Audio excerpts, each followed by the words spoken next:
Welcome to the Why Coaching Works podcast. My name is Monte Wyatt, and I'm here to take you on a journey into the world of coaching, exploring its many different facets and uncovering its profound impact on individuals, businesses, and executives alike.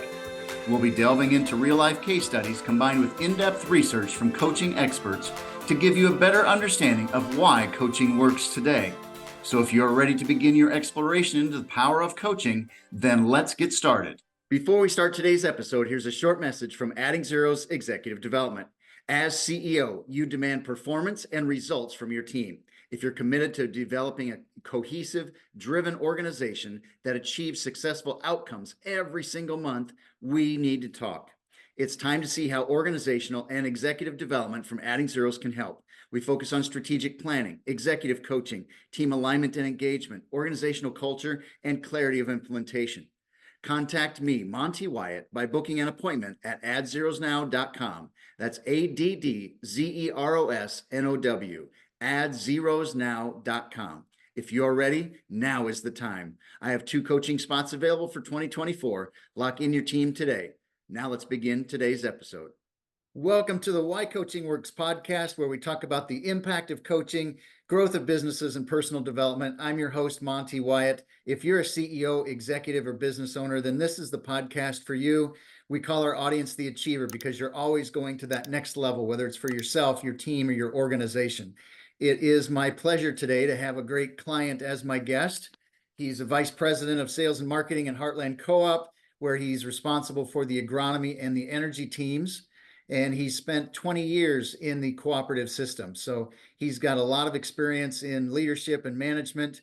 He's got a wonderful family, his wife of 29 years, and his son is also in the cooperative system in South Dakota. He's got a son going to Iowa State who's going to graduate this year, and then a daughter who's going to graduate from high school. So we've got some similar ages in kids, and we've got some good relationships here. So please welcome Chris Behrens. Yeah, great. Thanks, Monty. Appreciate the time. No, it's great. We've been working together for about 5 years now, as I came to Heartland Co-op, and yeah, it's worked out really well. I've learned a ton, and no, it's been great time to be together. You bet. Well, Chris, glad to have you joining the show today, and look forward to our conversation. And just to give our audience a little insight on you, if you would just share with us a little bit of your of the roles and experience that you've had in the business world throughout your career so far. Yeah. No, I grew up on a farm. In Western Iowa. Went to college at Buena Vista University. It was college, now it's university there, and with a business management degree. Started working for Walmart. So I worked for Walmart for about 5 years coming out of college. Did an internship and then started working with them, and moved around quite a bit. I was an assistant manager with those folks. All the retail settings, it's you learn a lot. You're just dealing with quite a few different individuals, not only customers, but numerous employees. We would have 300 to 400 employees at every store. So enjoyed that. Then I moved into Ferrogas, which was a propane company, and I moved up to South Dakota, and was up in South Dakota with those guys for about 7 years. District manager with selling propane. And that was a little bit different deal. That was, went from the retail setting to, we went on farm and sold the value of the propane and a lot of deliveries but managed some stuff up there in South Dakota. Then I moved into the cooperative setting, like you mentioned earlier, back to Western Iowa. We were starting a family and wanted to move closer to home, and started working for a small cooperative in Western Iowa. I was in charge of the agronomy department, or the energy department. Then moved into sales after that. So I was responsible for the sales of all of our departments, and was there for about 13 years, and now with Heartland Co-op. And as you mentioned, I'm VP of Sales Marketing, responsible for the agronomy and energy department. I work with all of our departments on our selling and sales, and work with the teams on bringing more sales to the co-op. We're a full service ag cooperative, so we handle grain, agronomy, energy, and feed, and to have about 6,000 members throughout Iowa, Nebraska, and Texas. So yeah, been around for a long time, over 100 years, but we're about the largest grain company in Iowa, and second or third largest agronomy and energy company. So I'm really happy to be with Heartland Co-op. glad to be with you today.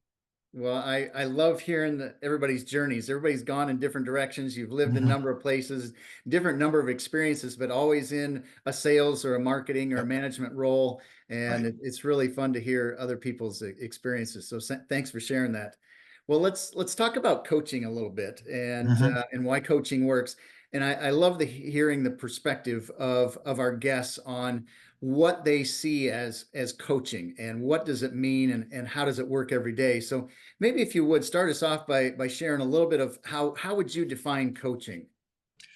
Yeah, I really define coaching as being, where more experience or more knowledgeable person tries to transfer that knowledge to the rest of the team or to the next person, and that's what we're here for is to get folks from where they are today to getting better as quickly as possible. And as coaches, we can't play the game. We're not the players of that game. We're there to help them get better at playing that game. And I try and always refer uh, coaching back to an athletic presence. I mean, I played football, and my kids played football, and other teams, and I coached them in that. But it's all about. I feel it's all about winning. How do we get those folks better at winning? And it's not always the game. It's not always the big picture. A lot of times, it's the small battles. Uh, I think it's so important to kind of break that down into, we're not always just about getting the sale, but in the process of getting that sale, are we winning in each step? And I think that's really important. Or what I try and do with myself and my team is, how do we become better coaches along the sales process? And it's not always just asking for a sale or trying to gain that sale, but how do we help build a relationship? How do we help sell the value of the company we work for? How do we get better at agreeing on needs, asking questions, all those things? And I really think that being a coach is about that. It's not always you just think about winning the big game. It's about those processes and helping getting folks through through each step to that win. I really love what you said. It's transfer of knowledge, and it's getting better at winning. Mm-hmm. And if I Right. could summarize everything you just said, those are two key points: and transfer of knowledge and get better at winning, even from the small step to the big step. It's winning. Mm-hmm. Absolutely, absolutely. I coach my kids. I'll kind of refer it back to that. I coached my kids all the way through, and I worked, and then I did some coaching at the high school level, at varsity level, and I worked on the linemen, and the linemen don't always get a lot of headlines, right? Unless they're jumping off sides or getting a penalty, but I think it's so important to get to the basics of being a lineman, how to win those individual battles that each one of those linemen are having. It's not who's carrying the ball or who's running. It's the battle that the lineman's having against the defensive line, and it's getting the right steps. You're first getting into the stance correctly. Your first step. Your drive. Are you going to the right person? Are you making a hole for that? So it's really to the basics of how they perform, and I think it goes right down to how well is that first step on the lineman coaching, and it goes back to sales coaching. I mean, are we setting an objective for ourselves when we're going out and calling on a grower? Or when we go out and talk to someone, do we have a reason for how we're going out there? Do we, at the end of the day, were we successful with that call? Because not every call is going to be about a sale, but it's going to get us closer to winning. And that's what I spend a lot of time with Monty is, how do I break this down into steps and segments where we can help coach someone? Sometimes I have I've got two sales managers, and they've got 13 agronomists under them, and I've got probably sales and all about 50 people working at the co-op here. And that's what I always think. If you have a person that is struggling today, a salesperson that's struggling today, it's not that they're a bad salesperson or that they're a bad person. They're probably struggling with one step in that sales process. So it's up to us to come out and help coach them through the obstacle or something that's preventing them from winning. And I really stress that with my team. It's all about, how do we bring that down to the process and coach them through those individual pieces. I mentioned, I bring it back to football again. If a kid's, down, not in his stance properly, he's not taking that first step properly. If it's on the handoff isn't correct, man, it's tough to win when you're jumping off sides all the time, or you're not getting to the guy ahead of you, or you're always fumbling. If you don't do those things right, you're not going to win that game. Absolutely. Absolutely. I love how you tie it to sports, because it is in the business world, we're helping people see the small steps. And I loved how you said that. Now, how much of your time would you say you're acting as a coach in your role? Yeah, that's a good question. I would say, yeah, I try and concentrate that into my team. I would say probably at least 20 to 20, probably 20% of my time is spent on just coaching. How do we get individuals better at that? And what I try and do, um, we have a sales process. We've defined it here at Heartland Co-op. We've had steps for that. We teach and train on that. We take 2-3 days a year and go through and bring the team in and go through it. But man, if that's all you rely on, Monty, it doesn't get very far, because you know how long that is. By the time they're driving home, they may be thinking of something else. It's about the weekly and daily touches that you have. This morning, we had a call every Friday. I have a call with my sales team, and we talk about individual customers, where we are in each one of those processes. We invited a couple of sellers in today with our meeting, and just an example, we were talking about selling diesel fuel, and it was about he said, well, I'm getting beat by 15 cents or 18 cents on a customer, and I'm not sure, can I give them a cheaper rate? And well, we know how that is. I mean, if once we start giving a margin, once we start giving up, that's all we got is price. So going back and coaching through that person is, question the question. When someone asks you a question, or you come back with a stall or objective there, that's a great time to say, it is that delivery price? Is that the right time frame? Are we apples to apples? Is this a premium product that's added into that?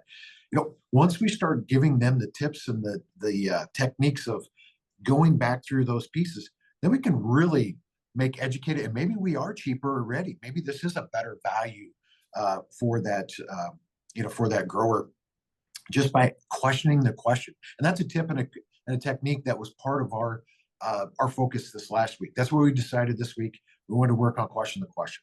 So we did that even with our grain group. When someone's asking about a bid or maybe a delivery on what it is, whatever, start asking, what time frame are you looking at? What does the delivery points make a difference for you? Is there a price that you're looking for? Is there a time frame? There's just so many tips and things that those young sellers just aren't we have knowledge, right? Monty, you and I have been doing this a long time. We've cut our teeth doing it. Getting those folks that are newer to sales or newer to even the business world to start to think about those things. That's going to make them a better sales person. It's going to decrease the sales cycle. It's going to be more successful. We're going to make more money. I mean, that's how I use it. I think it's more than just a one time or once a year sales conference. Man, you got to be talking that stuff every day, going through those individual battles that they're having, because they're having them every day. They're having them every day. Their front lines in the trenches. And I'm kind of rambling on here a little bit, Bonnie, but I think, we talk about doing one-on-ones. That's it, going out. And when we're sitting down talking with our team, those one-on-ones, tell me about the one that's frustrating you right now. What's one that you want that you can't get? Is there someone else I can bring in to help you gain that sale? So that's kind of what, for me, I think it's, you look at, that's why we have practices. I mean, that's why we practice football or basketball or whatever. So we work on the techniques. The other one too, when I was thinking about this too, a lot of times we scrimmage during a practice, and we're going against each other, and we know that we're going to help each other out. Man, that's the same thing when we're doing some sales, some role playing. I mean, that's practice. Yep. That's scrimmaging, right? I mean, that's where we're gonna win on that stuff. So, like I said, I talked about quite a few different things, but it's more than just being, a once a year or 2 days a year training. It's a full time piece. So I would say probably 20% of my time is related to 20 to 25, and it probably is more for some of my region sales guys that are out there. I really love how you shared that, and I want to bring out a couple points for our audience.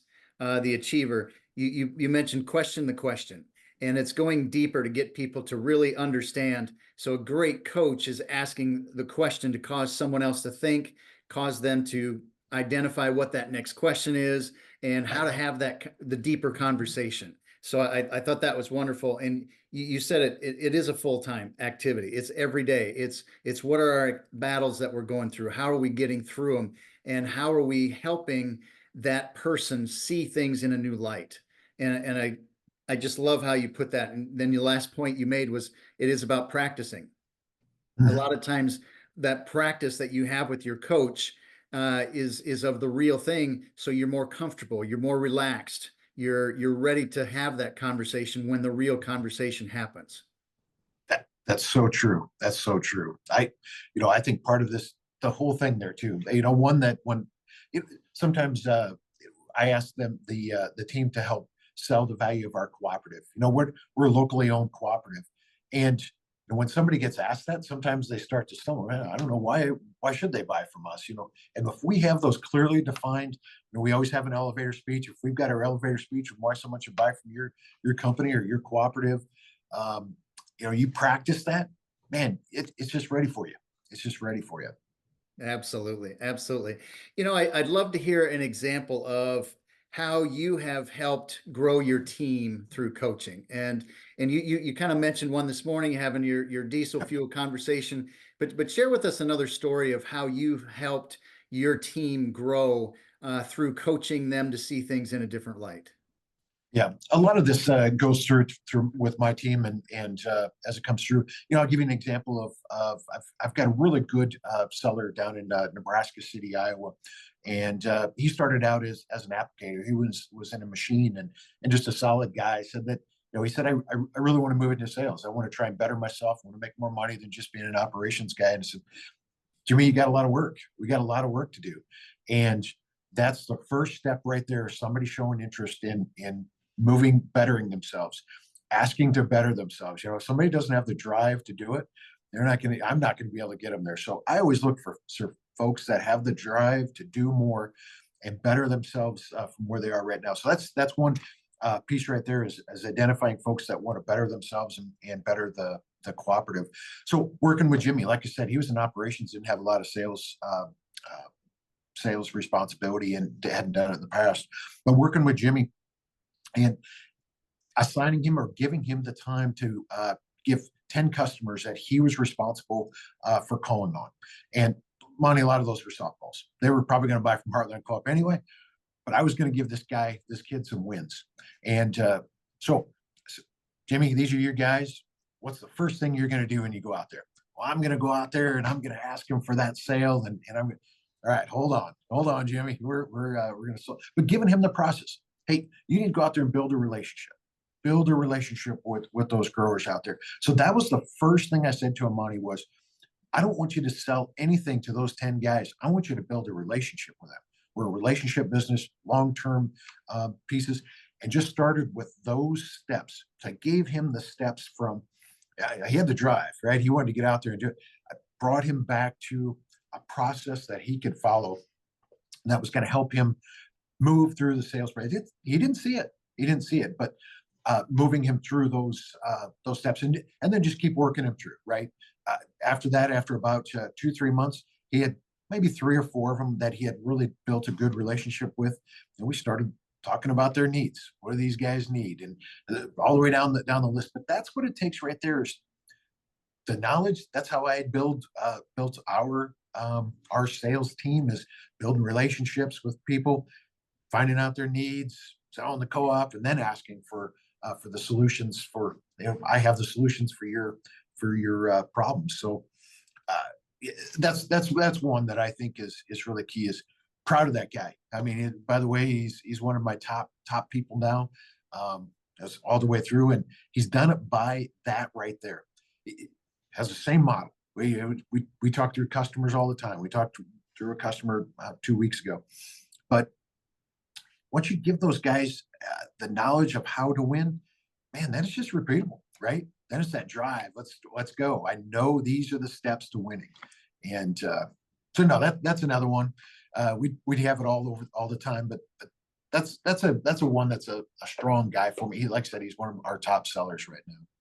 That's a wonderful example, and I appreciate you walking through it being a repeatable process that you're coaching on. So you teach them something, and Yeah. then you come back, and it's let's go back to our process. What did our process say? How do we do this? How do we follow through? And you are making it a learning scenario.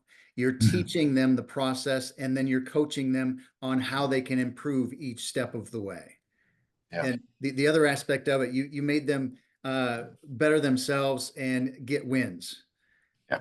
You Right. want to build Right. that confidence. You got to build that confidence, Mhm. and that's a lot of what a great coach does is you build confidence in your team, build confidence in their skill sets and how they're doing, and that's exactly what you did in that story. So I appreciate you sharing that. That's wonderful.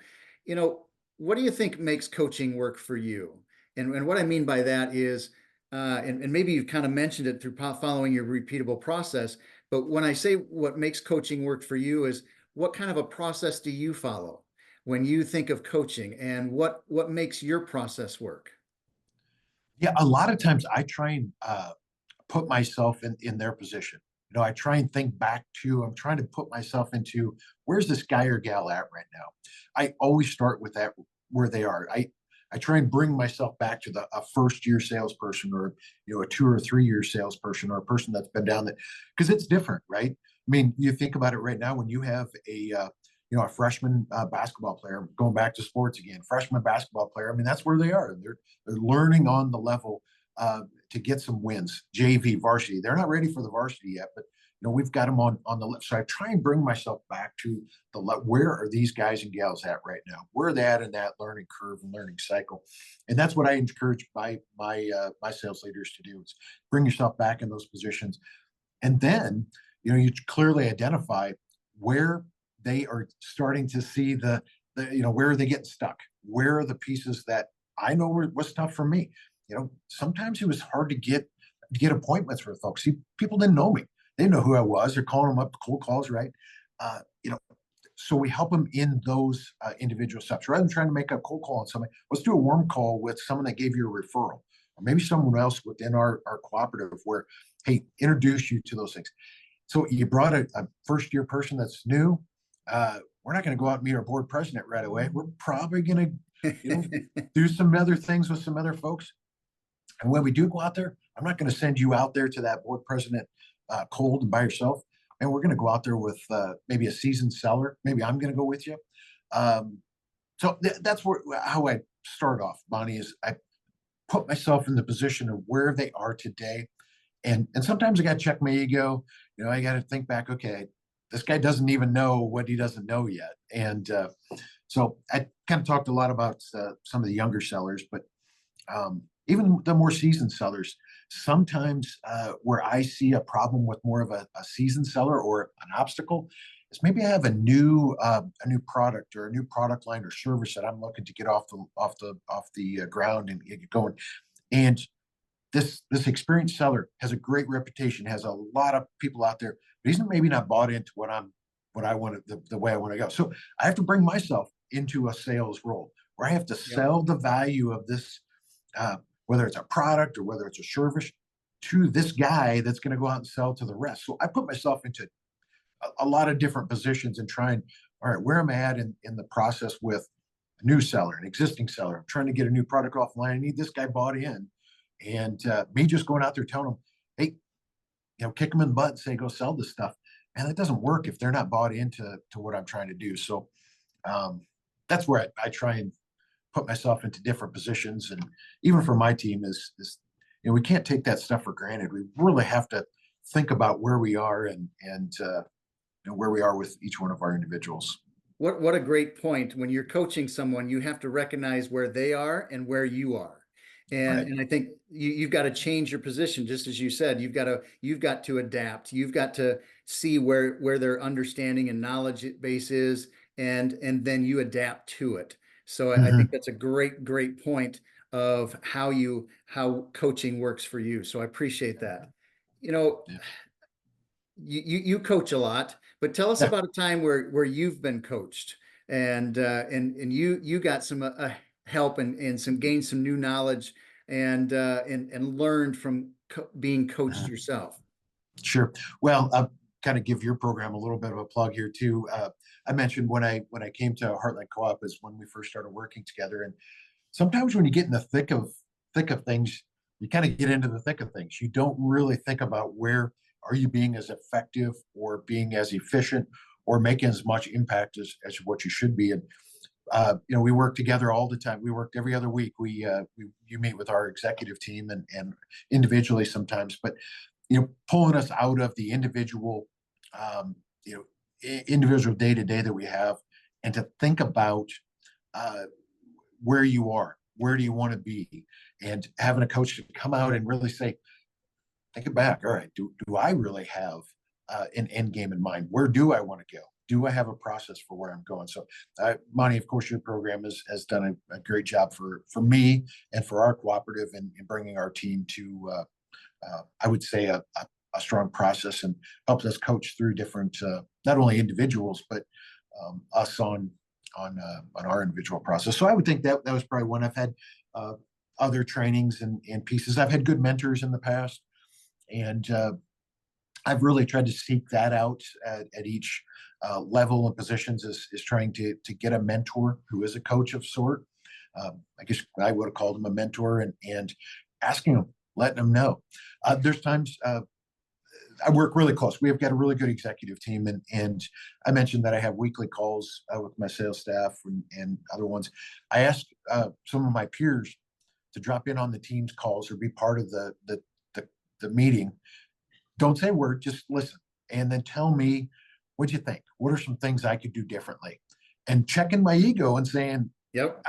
that may hurt what you just told me, but I need to hear it. I need to get better. And I feel like today I have a good relationship with my peers, and I have in the past with some of my mentors that have helped me in that. In fact, last week was one of those that I just had. So those are a couple things. I just want to reinforce something you said, and you mentioned it earlier. To be coached, you have to have the desire to learn. You have Yeah. to have the desire to change and grow. And just by inviting someone into your meeting and asking for feedback is a powerful way that shows that you want the feedback, you want to learn, you want to get better.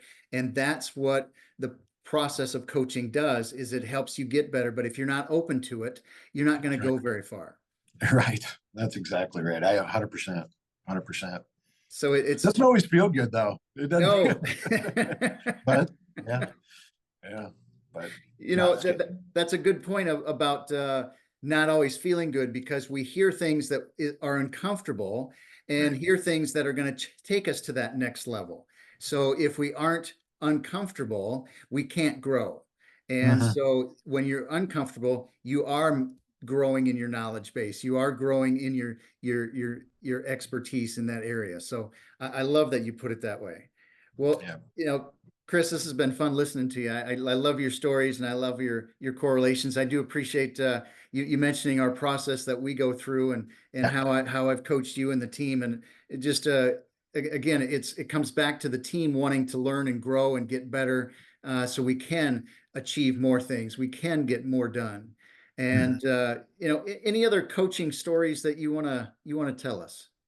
Uh, yeah, I don't. I would say, I got a couple probably. One. When I was in high school, I mentioned I worked with my kids all the way through in varsity football, and I know uh, I during games trying to give ways that my son could do better at he was a linebacker, so being a linebacker and doing those things, and sometimes I remember a couple times where I'm yelling something to him to do these, like, I know, I got it. So some of it part is too is to step back and let them do their thing, right? I step back and let them do their thing. Sometimes I was overcoaching, right, on some of those things, but yeah, that's one from coaching in high school too. I just really think it's fun.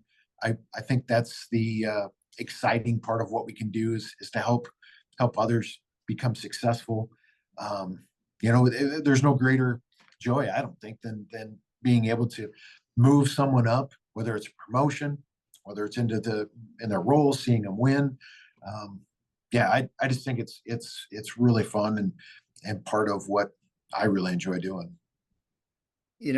Chris, again, I really appreciate you joining us on the show, and you made another point there about you can overcoach people. You Mhm. you can be too assertive. You can repeat too many things that they've already known. So Right. you've got to stay present.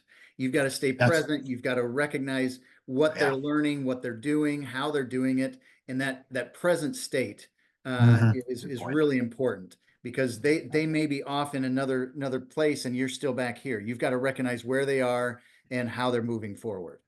Yeah, yeah, that's a great point. Yeah, that's a great point. Yeah, yeah, that's good. Excellent. If there was any tip that you'd give someone who's going to go coach someone else, what tip would you give them? Uh, yeah, that's a good question. I don't like to overcomplicate things. I try and make them as basic as we can. Um, step by step approach and a lot of basics. Um, that's what I'd say. This is not rocket science. I mean, this is not.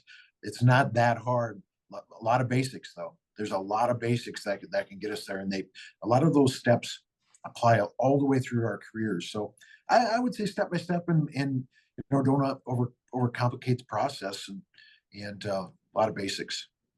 I really appreciate that because you can overcomplicate it. You can Yeah, overthink it, and then you don't get anything done because you overthought right, it and you're right. stuck. And Hmm. so don't overcomplicate it. It's a conversation. You're right, It's a right. conversation that you're having to help people see things but that conversation is you're asking questions. You might Hmm. teach something, you might ask questions, you might challenge them, challenge a belief, challenge a process. And so I think that's a great point of definitely don't overcomplicate it. Yeah, yep. Oh, Yeah. that's it.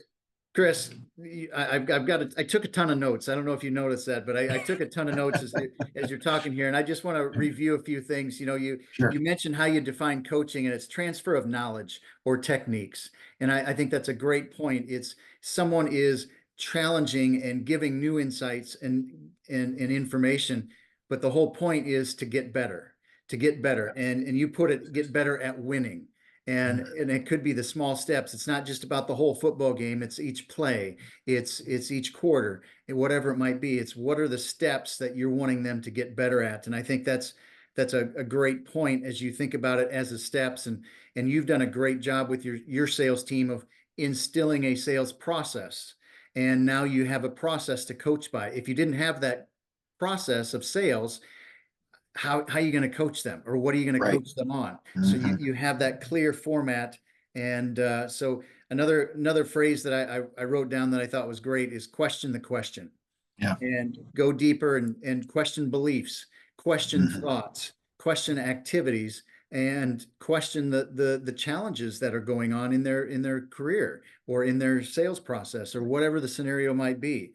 So I thought that was fantastic. And again, just want to reinforce without the desire to learn or grow, somebody's not going to want to be coached. No, So no, we can't coach somebody who doesn't want to go to that next level.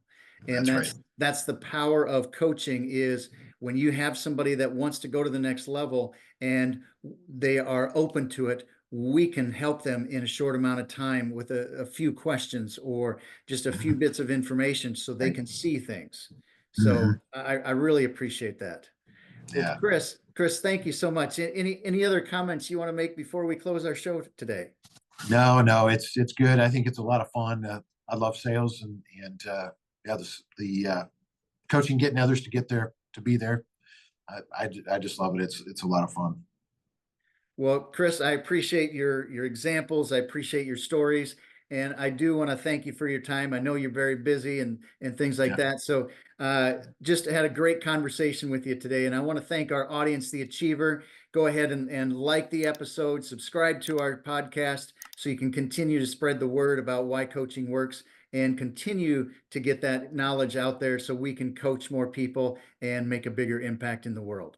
So I want to thank our audience for joining us today on Why Coaching Works, and we'll see you on the next episode. Thank you for listening to the Why Coaching Works podcast. I hope this episode has helped you see the individual, business, and executive impact, growth, and development that coaching provides. Please take a second to give us a thumbs up and subscribe. Each review helps me impact more people just like you and make a difference in this world. See you on the next episode of Why Coaching Works.